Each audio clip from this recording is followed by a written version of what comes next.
believe that with time, politicians will be held accountable. And most of these divisions, the so-called divisions, will no longer play a major role, because if you are going to represent people, you're going to represent people across the board. You won't represent just a certain tribe.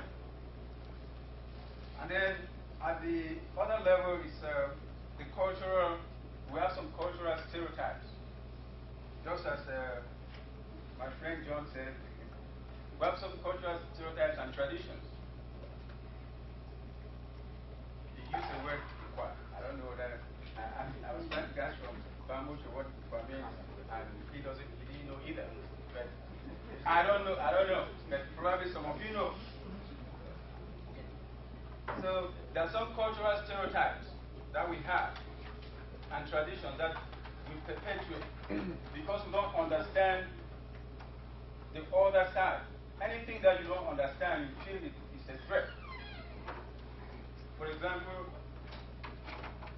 I'm a graduate of the University of Yaoundé. When we were in the fact, when we were at the University of Yaoundé, Francophone students used to call us they used to call us Anglophone, Nigerian, and all those type of things. See? Yeah. And then the Anglophone used to call them frogs. So when they call us those names like Nigerian and Biafran, I used to get steam. I used to feel like fighting. But it's basically because people, those are different cultures. It's not necessarily language. The Anglophone, Francophone thing is not really language, because objectively, how many Cameroonians speak French? How many Cameroonians speak English? It's a negligible percentage. So we look at our fathers and grandfathers, most of them don't speak English or French. It's just a small elite or people who have gone to school. So it's not really a French English language stuff. It is a way of, it's a culture, it's a cultural stuff. So those are some of the problems that are blown out of proportion. So how can these perceived problems be addressed? Or how can this perceived divide be solved?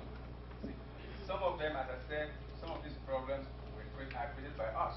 For example, a Bassa man who was born, his great-grandfather was born and bred in Limbe or Sokolo or Likomber. Okay.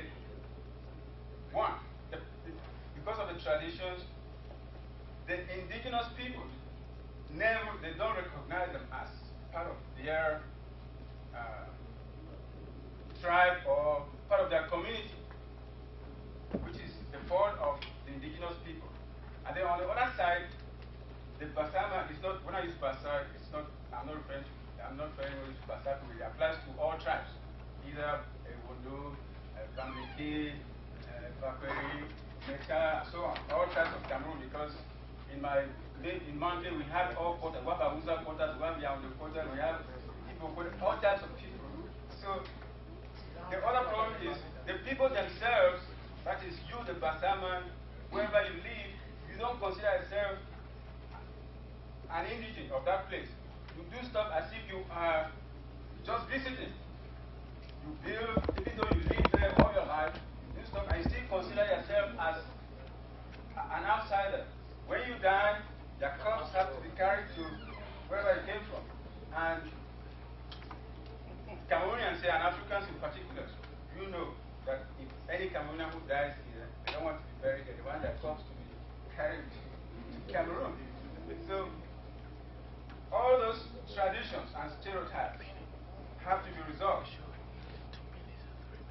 And then at the cultural and political levels, these conflicts will be resolved if there is some sort of, if there's a reform. Reform in the sense that wherever you live, if you are going to participate in politics, if you are going to vote or you're going to do anything, you should be treated as an indigenous person of that place. Because if we don't solve that problem, if we keep on dividing, saying that, okay, this person originally was from Northwest or Southwest, and because of that origin, they cannot run for political office wherever they live. Do you see how absurd that is? If there's some reform where, let's say, where you live, you pay your taxes there, the monies are collected, and schools are built there, hospitals, roads, and stuff. If I live in Kumba and pay my taxes there, I expect a good hospital, I expect a good school, even though I'm from Manu Division. I will not say, oh, well, I'm from Manu Division, I don't care about the school. That's where you live.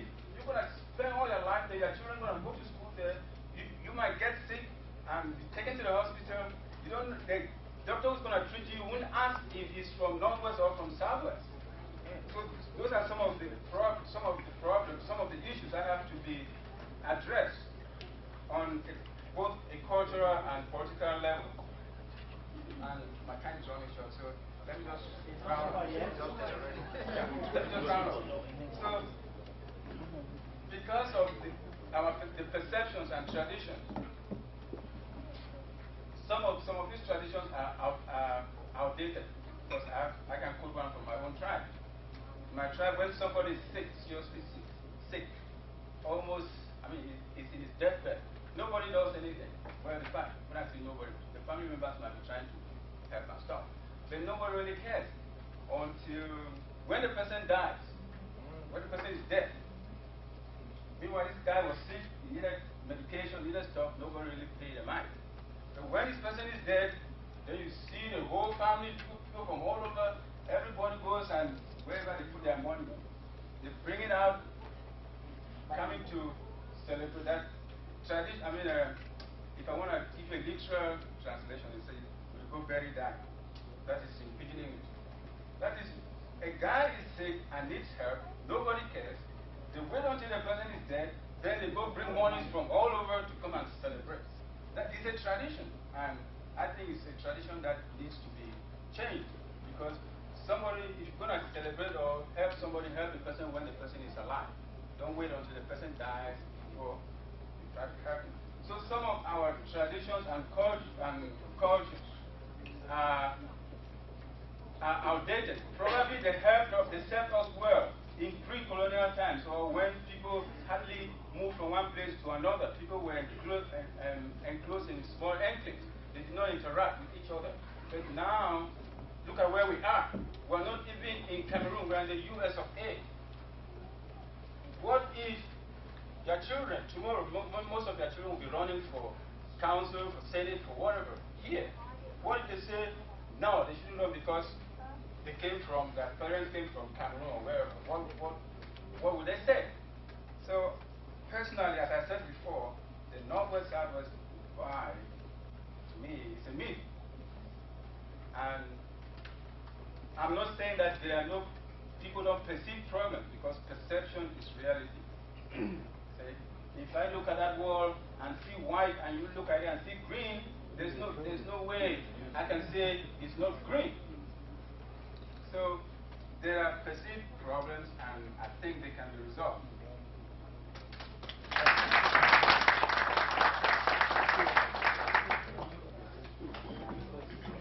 We try very hard to stick to time, and the presentation is very good because they've been talking just within the time that was but because we started late, we're running behind. So I'm going to take two questions now, because the next presentation is very closely related to this, so you can ask a few more questions after that.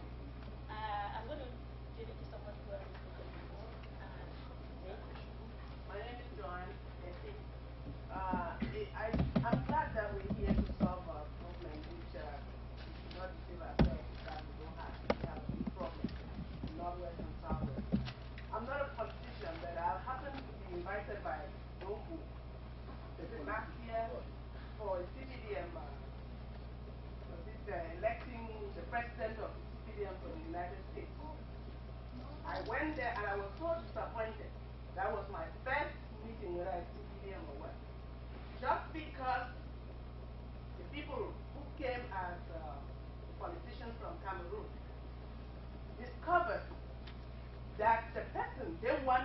and these are all Anglophone, Northwest and Southwest people. The person they wanted was not the person that had come with the majority of the people to vote for. We could not understand why that was suspended till date. So if we sit down here and say we don't have a problem, it's a lie. Because there were two of them. One was from Northwest, one was from Southwest. Because Joe happened to have a francophone running at the second back and a follow. Imagine you leaving your work to come and vote for something. And then you come, they tell you, oh, we'll call the elections 2 minutes, 3 minutes. These are all, let me say, English and the Vanilla and the Southwest people. Sorry, Northwest and Southwest. Because these two people were, one was from Southwest and one was from Northwest. And maybe the politicians who came in wanted either the one from Southwest or the one from Norway. And that one had less people, the elections were suspended till date. So if we sit down here and say we are not having problems, it's a lie. We either solve it or you tell us to go. So I don't want to waste my time. Point of clarification. Point of clarification. Can I clarify that, lady? Yes. Incidentally, I was the chairperson of that. To Farah Adekwana and Mr. Martin Enoch. Because when Mr. Bini called me and told me about this, I told him there wasn't any Southwest problem. And then I moved from there to tell him that it was in the interest of any leader. In this case, the president is in the interest to see people divided. Because when people are divided, it's very easy to rule. Yeah. And it just makes sense. If whoever was in that position would do the same.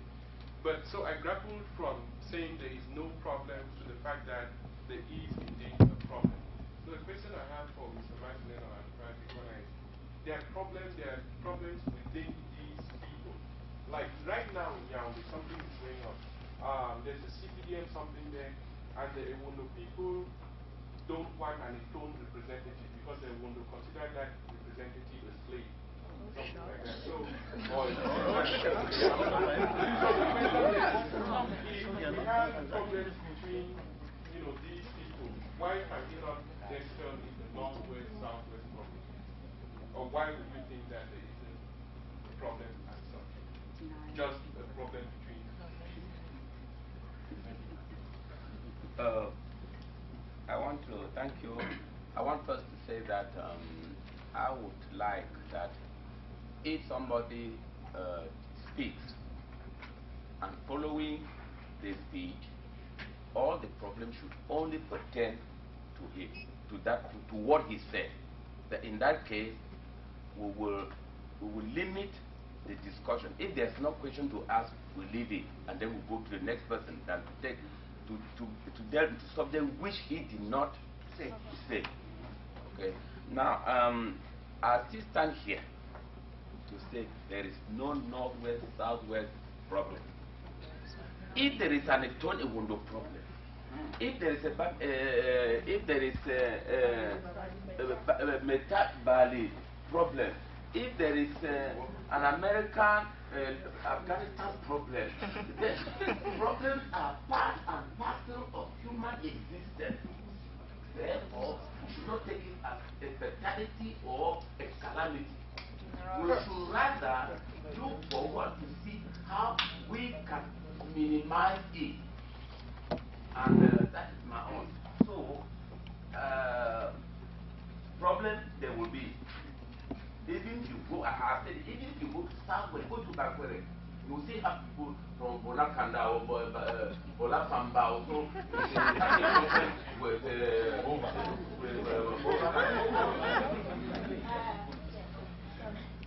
Well, I disagree with you, but for saying that there's no problem between the Northwest and Southwest people.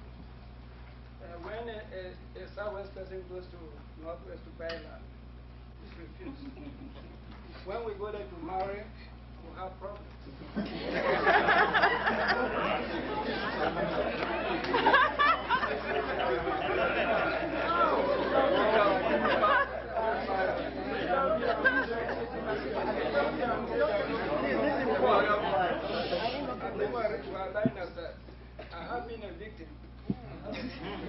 fact that I tried to get married by the woman.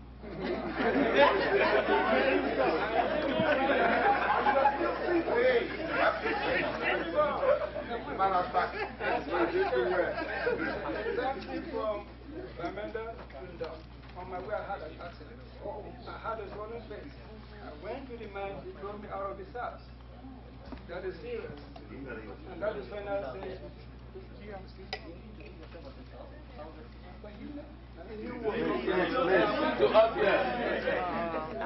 so if one says that there are no problems between Southwest and Northwest, I think we're lying to say. Do you say that Steve and Jose had alluded to something like that? Because for every anecdote or special case that we refer to, there are probably 10 more where it has been substantial. So we cannot take the personal to be the gospel truth, but there are those problems that exist. Yeah, I'll just, if you permit me, just to, at the risk of repeating myself, I think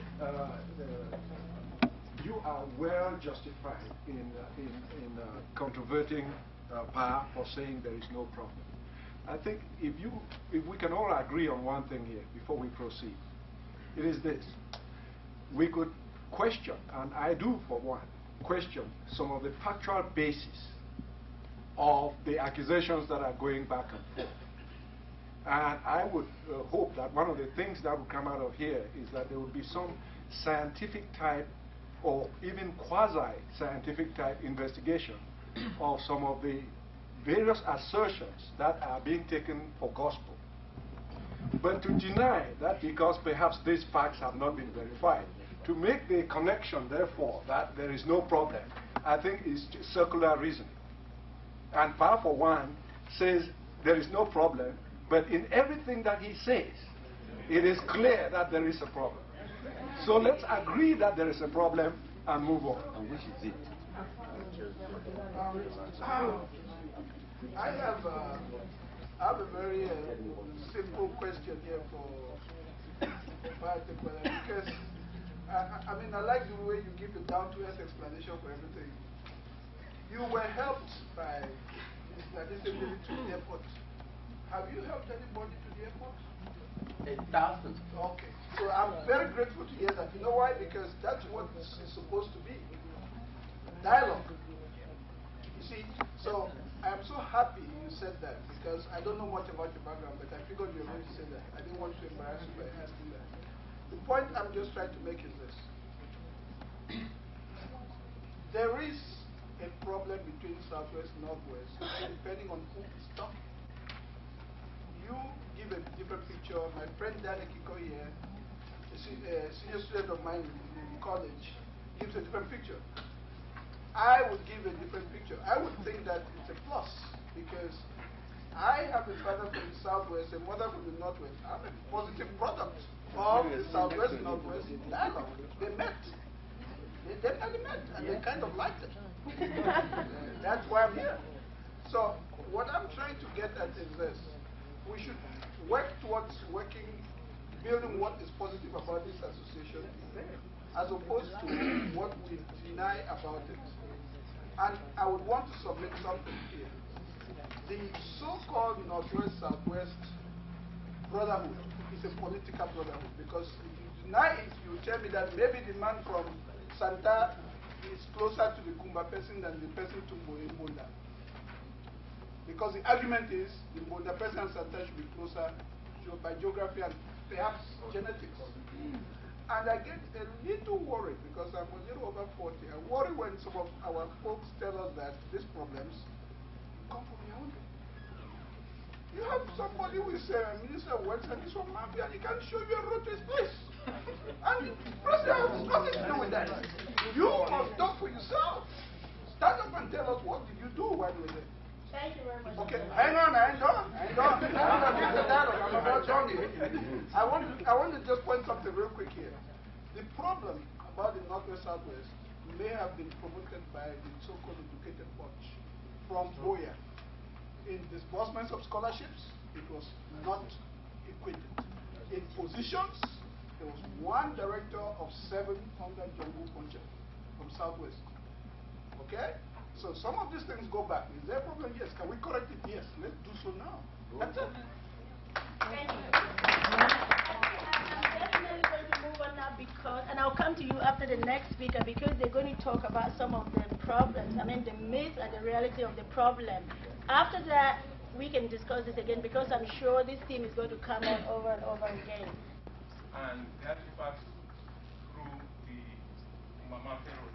There was a bridge at Fonye, but these two guys were afraid of water, the river. So when they got there, the younger one was hesitating to cross, so they started arguing back and forth. The foreman, the overseer at the time, approached them and asked them what the problem was. So they explained to him that they were trying to go home on leave, but the younger one was afraid of the water.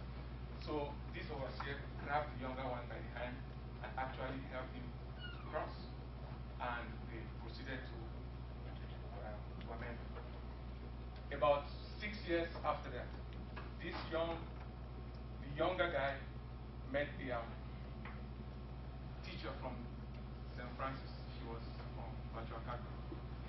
And he wanted to get married to her.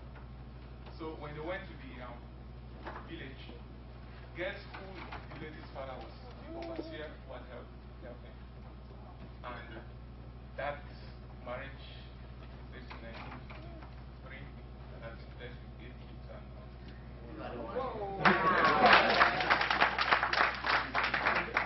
I don't know. What is poignant about this is the guy who helped that young policeman, he didn't care who he was.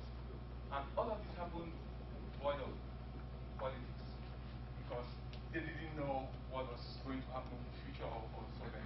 The reason why I'm saying this is because a lot of what is being said today is being accentuated by politicians. All of us, we know that. They've said it and there's no need to belabor that point.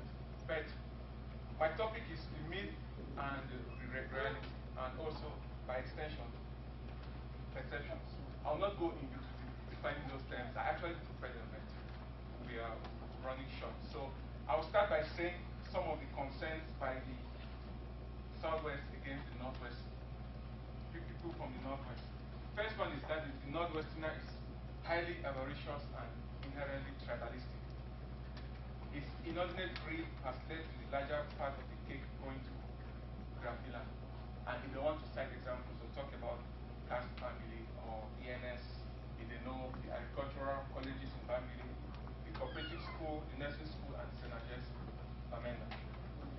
The next thing they'll talk about will be there's a perceived political hegemony by the Northwest. We'll talk about things like Dr. Poncho, Pamuna, Bobejwa, Honorable Achidaju, and Ponkashan Lawrence. Southwesterner, they also talk about things like nepotism by Mr. Mbu when he was at the helm of the CDC. They also talk about things like appointments in Sierra TV and other government positions. One other factor is when Mr. Yakunto was governor of the Southwest province, it is alleged that he sent back 500 million francs to Yaoundé. This money had been earmarked for the development of farm-to-market roads in the Southwest. And of course, he did that because he was from the Northwest. Okay. Also, that the Northwest had, and I say had persistently interfered in the takeoff of Soweto. Another point is that there is dominance in the by the Northwest in the Anglophone church hierarchy. Let me just take a moment to say something about that. To restrict it to the Northwest, restrict it to the Presbyterian and the Catholic Church, the moderator of the Presbyterian Church today is Reverend Nyansako Niku, and he's from the Southwest. You have 6 Catholic bishops. 4 are from the Northwest and 2 are from the Southwest. So right there is some amount of I know 4 is not the same like 2. Right.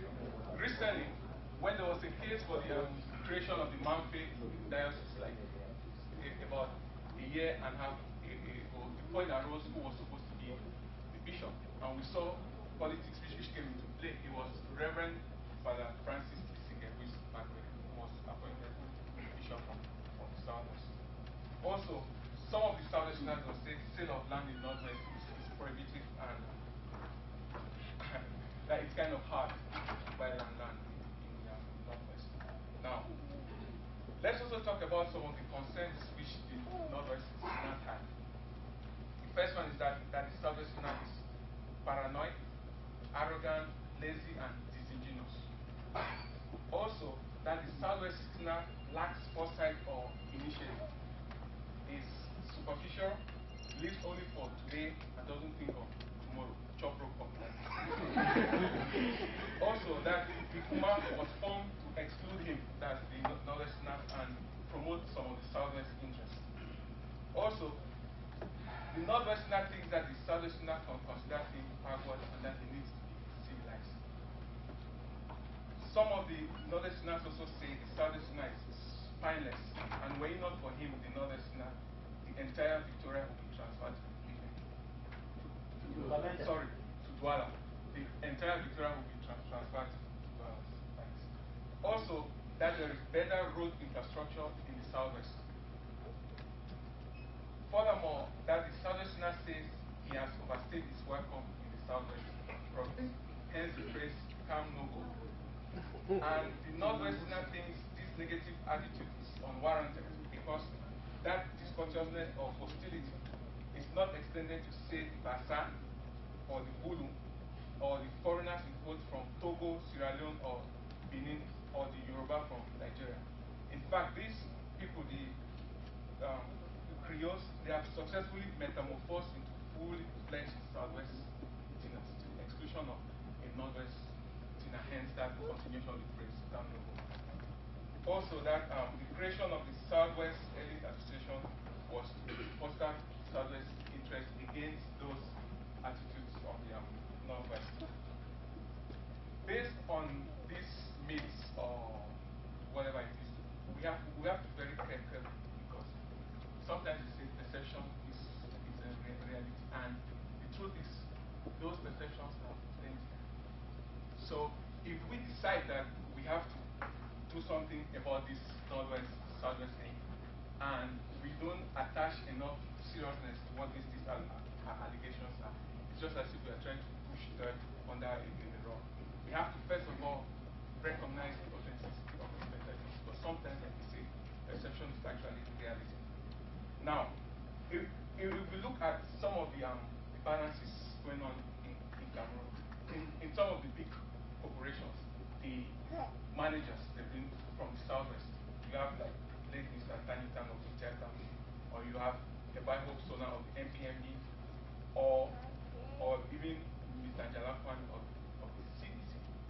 On the other hand, there have also been Northerners who've been appointed to posts like Mr. Nyandi Fonta, former of the CTP.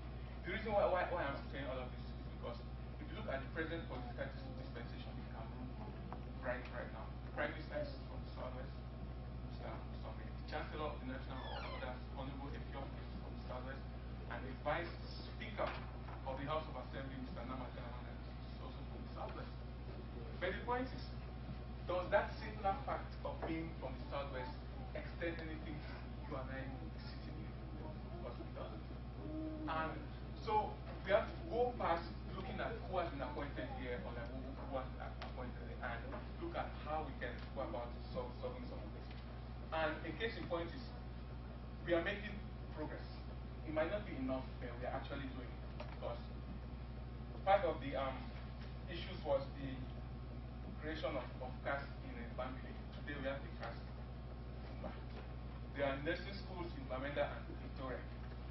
There is the cooperative college in Bamenda, and we have the public works school in Oya. So if we look at this thing has been done in this place, this thing has been done in that place, it will never end. And the reason why it will never end is because we will try to politicize something which can be solved without necessarily delving into politics. So in conclusion, I will say that in its entirety, it's in the interest of politicians to sit down to stay divided. How does that happen? First, we're going to have a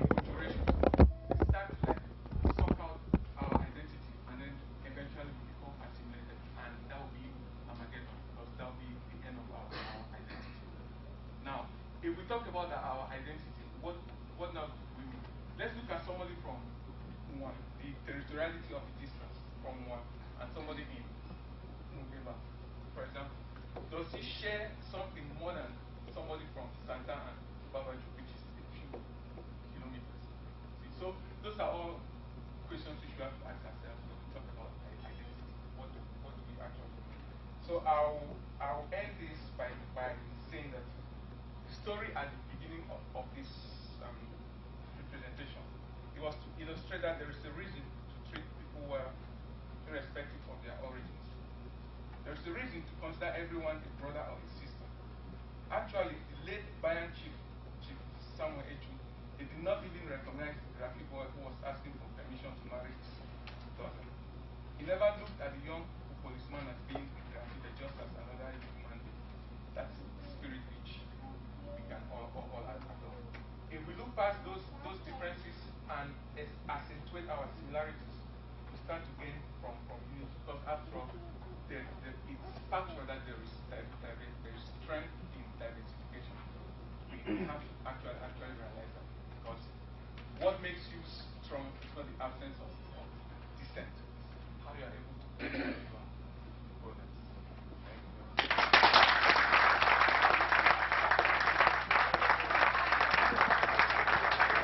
We are looking at solutions.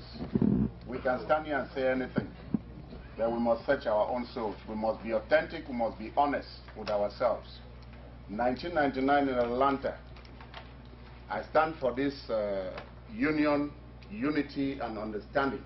Not that we should be the same, that we should live together in a better and a progressive way. A Northwesterner is always going to be a Northwesterner, and a Southwesterner is always going to be a Southwesterner. But we can live together as a people. We must model, those of us sitting here, we must model by searching into our own souls and being honest. Let's not just look at we are sitting here. 1999, I realized something. When we're having the Manu Convention, the cultural night in Atlanta, the convention that elected Chief Ayong, cultural night, I decided to wear my Northwest country clothes. Some people made some comments. But a woman, a Manu woman, came to me and said, "Thank you, brother." This woman was married to a Northwesterner and did not have the courage to come to a Manu gathering wearing the attire of the husband. The next day, that woman was delivering her speech in a Northwest attire. So those are the kind of modeling that we'll have to do. And Mr. Hanna.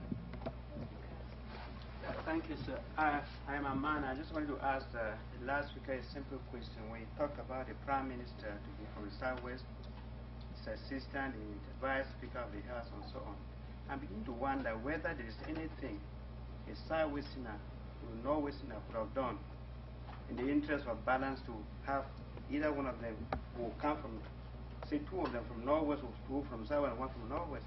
But I think this is out of the control of the Southwest and Northwest. Mr. Bia points them there. We do not have any say.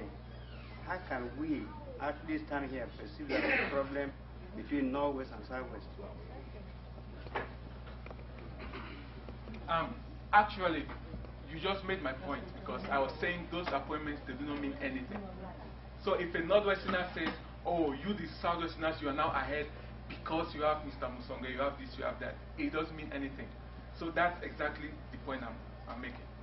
That no matter who is up there, whether it's from the Northwest or from the Southwest, in the present dispensation, it has no relevance to you and me.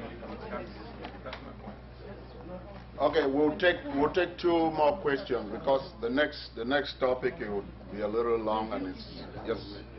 Yeah, Mr. Binu, thank you for this arrangement tonight. I just want to make a comment. And that Mr. Anoma touched on my points, like as though we have rehearsed them before we got here. I grew up in Victoria. As a matter of fact, we are those children that they call planters' children in CDC. And if you talk of Northwest, Southwest misunderstandings or understandings or whatever, they originated from CDCs. Now in CDC, we had natives who lived in their villages in Bojongo, Mukunda, and so on, and came to work in Bota, where we grew up. And I have friends whose parents came from the northwest, and they didn't have families, so they lived in the CDC quarters. So we all grew up. Yes, indeed, there is talk that Southwest people are lazy. That's their perception, because the land is fertile. You don't need to work as hard as people work in the northwest to harvest. So you don't have to plow the whole 9 yards or acres to have enough to feed your families. People coming from the heartland, whose land was not as fertile as the people from the south, thought that the people from the south were lazy. But it was just their geography that made them so. If you look at the whole coast of West Africa, all divisions or all towns along the coast are called by people from the heartland lazy people. In Victoria, what do you need to eat? Just put your boat in the sea, you have fish. In the northwest, it's not so. So, yes, the perception is a misunderstanding of the geography of the people of the southwest. Talking about the political appointments and so on, in politics, if they gave you an appointment, it is for you to use that appointment to help your people. And you call that, when you gave a Northwesterner an opportunity, he used that to help his people. That is Northwest nationalism. Mr. Anoma talked of the new schools that are opening in the Southwest. If you look at the time within which those schools are opening up, it was when Musonge became Prime Minister. Musonge used his position to help his people. That is Southwest nationalism. The point I'm trying to make is there is not much difference between the two people. If you gave any politician an opportunity, he'll use it to help his people. So the problem we have is a misunderstanding of the Northwest people thinking that the Southwest people are lazy or something, or the Southwest thinking that the Northwest people are aggressive, and so on. The Southwest people, because of their geography, don't have any need to go and live in the Northwest. By proximity to the sea, colonization came to their town first, such that they were exposed to good roads, good schools, ministries, and so on and so forth. They didn't, plantations and so on. They didn't have any reason to move north. So this is the conception. I'm summarizing by saying that there's not much difference between the two people. If you give everybody an opportunity, he'll use it to help his people. Thank you. Jude, do you have a minute? Would you take a minute to answer what he said? I thought he made a comment. Okay, you don't have any addition to the comment. Okay, Mr. Famino. Yes, my name is John Fomunye. I have a comment to make concerning what has been going on here. If you happen to go to Cameroon and you are traveling from northwest through Mount Bay to Limbe, you will feel sorry if at all you had existed in that country since 1960 or earlier. You find out that that area was more developed in 1960 than it is at this moment. The underdevelopment in our own sector is terrible. It's more than all these petty disagreements we're trying to point out here. We need to come together. And I believe those people who some of these meetings have one thing in view, to bring us together so that we can work unanimously to protect that area and develop it. If you didn't have that in your mind before coming here, I think you are missing the point. So, we had our oil being exploited. We cannot fight to get a larger share from it, but because we are divided. So the oil goes anyway. We don't know who is there. We don't know where it goes to. We don't know where taxes are paid. This is an issue. Not somebody saying that you are lazy on this man is married my daughter, I went to Bamenda. You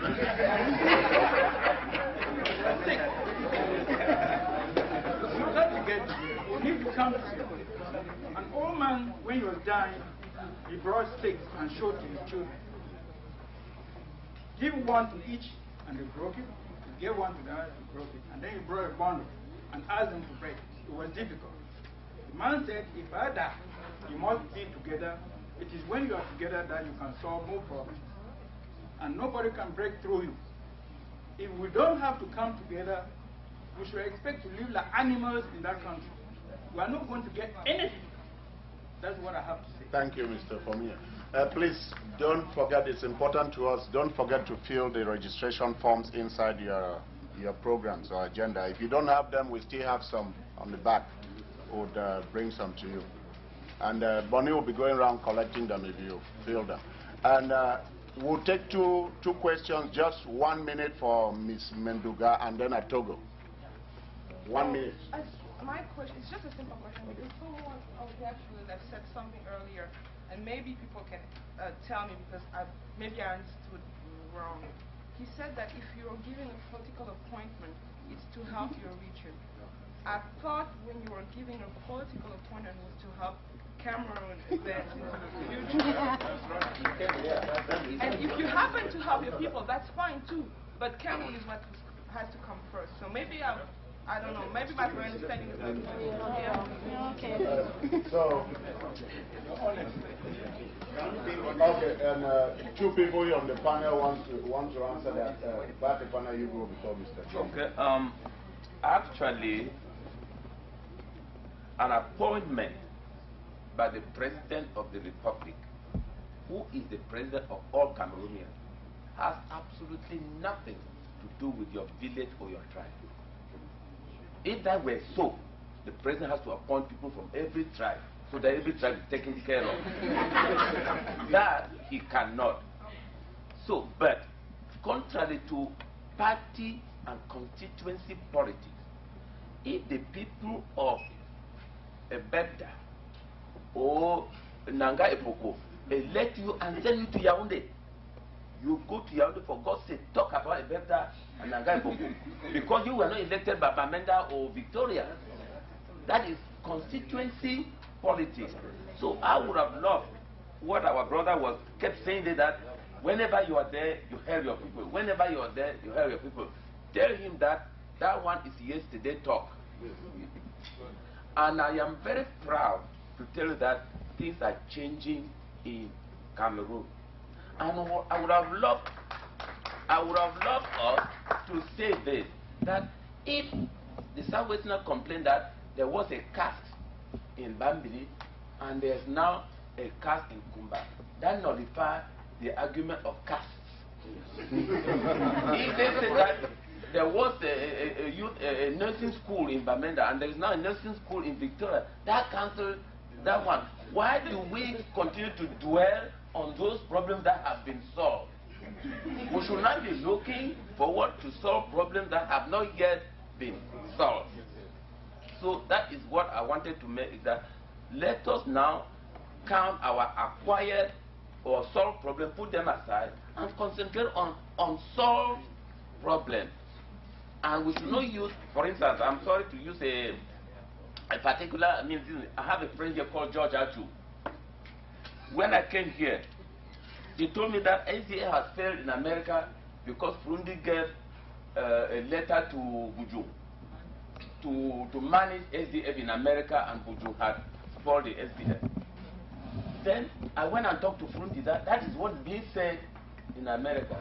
Burundi wrote a letter telling Buju not to manage the party, removing Buju from managing the party in America. In the next meeting, Justice said that the party is not working because they wrote a letter that Buju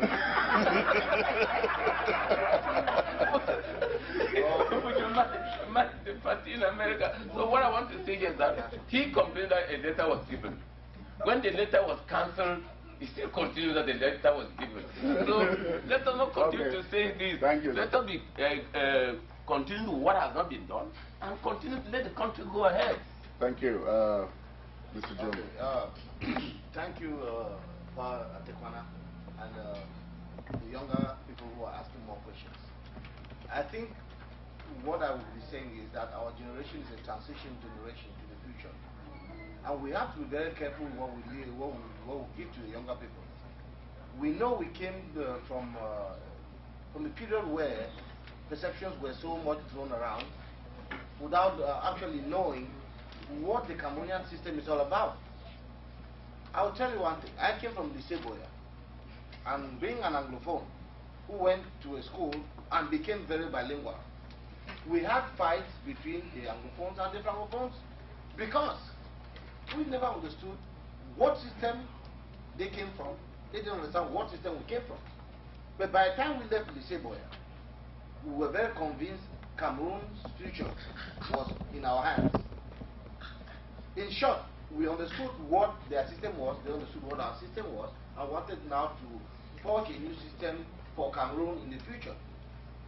What we are saying here today, like all the blames of an appointment of a minister who becomes the political warlord from his village and maybe his division.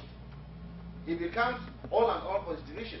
That was the days of Aijo, when Aijo selected few people from all divisions, or made a political, I would say socio-political equation where there must be a man who had to be a minister. And as soon as he became a minister, he felt he was the boss of his division. Now I think the way I see Cameroon going, that equation has changed. Cameroon now is looking towards a different way of appointment, or a different way of how we disburse political positions. And let's not forget one thing. Any political position given to you, you are executing some functions. You're not going there to execute village functions. You're executing some functions for the country. So a prime minister is there for Cameroon, not for Bakure.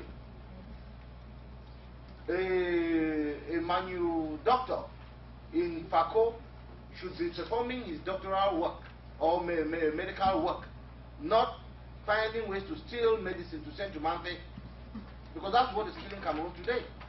You go there, you think you have to do something good for your village, whereas you don't, whereas you know you've been sent there to perform some certain functions. The politicians are there to balance the equation of development in Cameroon. Don't forget, we are an underdeveloped country. We are trying to be developed.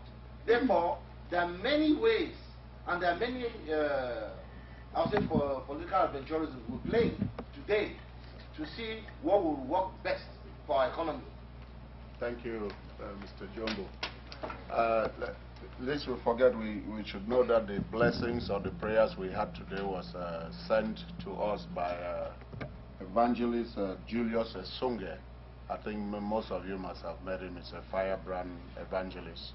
He's doing his PhD in mathematics in Lehigh, so he couldn't be here. He sent the prayer that was so well read by Mr. Ojongoro, and at the end of this session we are going to reread that prayer again, so that we'll be blessed with whatever we conclude here. Is October about 1 minute, please? Hi, my name is Atobu. I just wanted to make a comment about what Another James said, and in a way I think he put it so well. He brought out what the average Cameroonian thinks and what the perceptions are between Northwesterners and Southwesterners. And if we stand here today or sit here today to talk about these problems, we could point a finger and always try to blame someone else responsible for what these problems are. And that person can also attribute those problems to somebody else. So we can keep on pointing the finger to the next person, and it would not solve our problems. However, whether they exist or they're just perceptions or myths is a matter of semantics. But each and every one of us here today is affected in some way by these myths or these perceptions or the supposed problem. And we should try it as much as we can to see how we can solve the problem. My idea about all of this is that, irrespective of what these problems are, as an individual, what can you do to make it better? Instead of sitting here talking about the history of it and its existence, what can we do to change it? What can we do to make the situation better? It's unfortunate that people have different opinions, but it's again our own responsibility to tolerate these people, because if we cannot tolerate these things, then it's already a problem.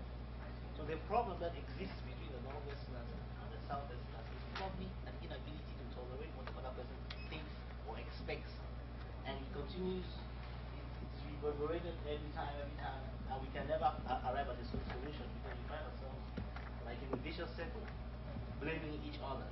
It's not going to help. I'm saying this because for those of you who know me, I grew up in the home of a politician my entire life. So I've seen people come in and out with different problems. So I don't really think that the problem doesn't exist. It is probably a thing of lack of trust, some dishonesty that existed at some time. But then in every community, these things exist. Are we going to sit here and cry about it? Maybe that's why I think what I keeps on saying that the problem does not exist. Because this is not a problem that is different from any problem that exists in any community whatsoever. Blacks complain about whites complain about blacks, and Southwesterners about Northwesterners, the reverse is true. Anglophones about Francophones, the reverse is true. These problems will always exist.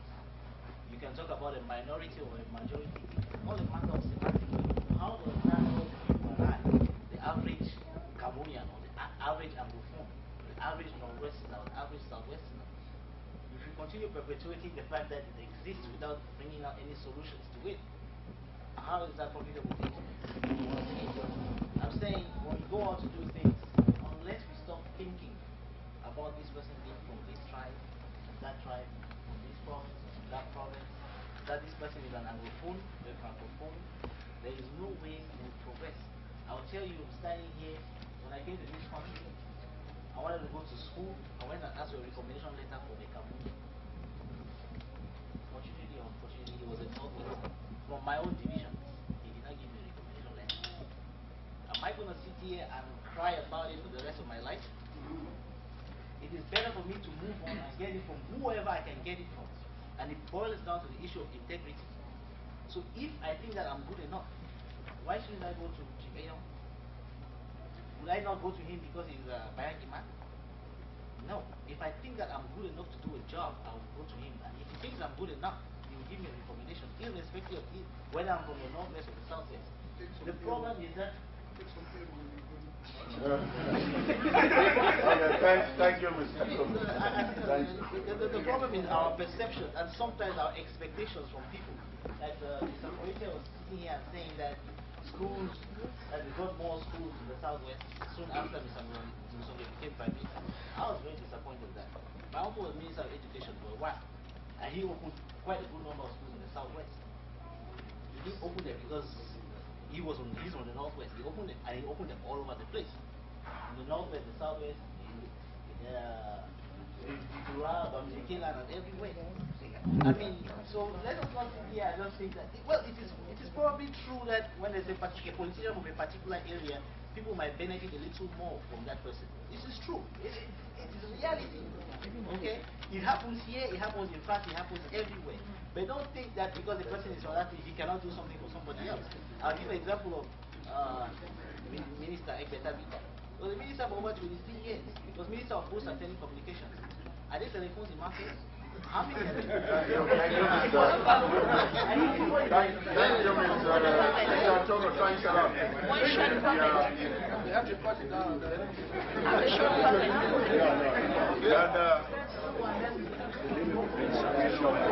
I just have a comment after. I'm Miss Yinda, and I have a comment after listening to most of the panelists. I personally agree that there's a conflict between North, West, and Southwest, as I agree there's a conflict between Francophone and Anglophone. But I would like to remind all of us that this conflict arose with colonialism, and that I would like to remind us of what can happen if this conflict is demonized. For example, what happened in Rwanda with between the Tutsi and the Hutu. So I would like to ask the older generation, instead of reminding us of all these conflicts, to help us to find a way to come together as a unified nation state.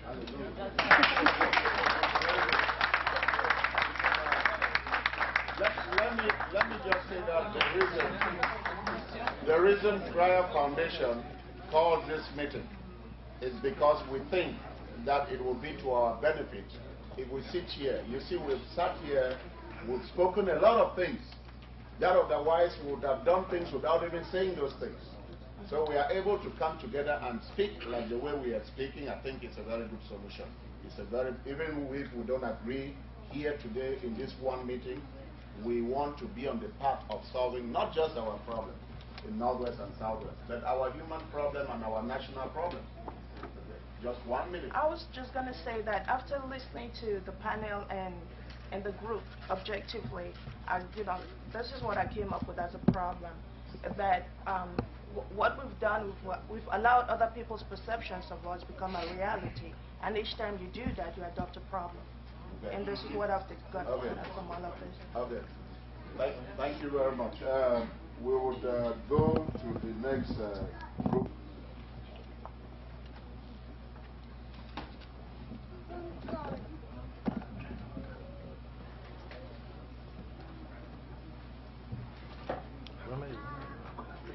His Excellency, the Ambassador of Cameroon to the United States, my brothers and sisters, ladies and gentlemen, good evening. My name is Edouard Nana Font. That Nana right there tells you something about the 11th province. I'm a product of it. And before I go into the things that